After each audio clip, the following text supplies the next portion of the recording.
الحمد لله رب العالمين، والصلاة والسلام على سيد الأنبياء والمرسلين وعلى آله وأصحابه أجمعين. أما بعد، فأعوذ بالله من الشيطان الرجيم. بسم الله الرحمن الرحيم. أولم نعمركم ما يتذكر فيه من تذكر وجاءكم النذير. صدق الله مولانا العظيم. میرے واجب الاحترام بھائیوں، بزرگوں، دوستوں، قیامت کے روز جب انسان اپنے اعمال کی کمی پر یا اپنے اعمال کی خرابی پر پچھتائے گا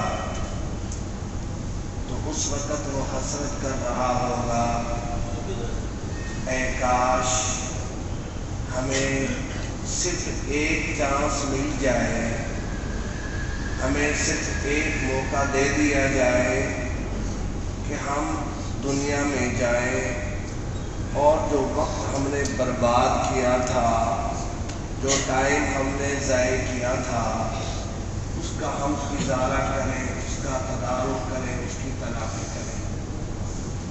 اللہ تعالیٰ فرمائیں گے اولم نعمرکم، کیا ہم نے تمہیں اتنی زندگی عطا نہیں فرمائی تھی؟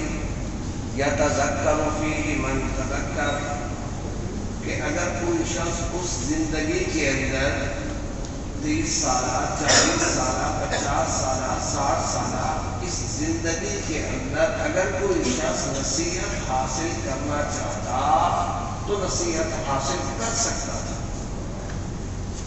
وجاءکم النذیر، حالانکہ تمہارے پاس ڈرانے والا بھی آیا۔ جب ڈرانے والا بھی آیا، نذیر آیا، پھر بھی تم نے نصیحت حاصل نہ کی۔ تم نے تو بس یہی سمجھا کہ بس کمانا ہے، کھانا ہے، سونا ہے، تفریح کرنی ہے، وقت ہے، گزر جائے گا بس۔ حالانکہ ایک مومن کی سوچ اور غیر مومن کی سوچ میں زمین آسمان کا فرق ہے۔ مومن کی سوچ تو یہ ہوتی ہے کہ میرے اللہ نے مجھے بامقصد بنایا ہے، کائنات کا ایک مقصد ہے، کائنات کی ہر شے کا ایک مقصد ہے۔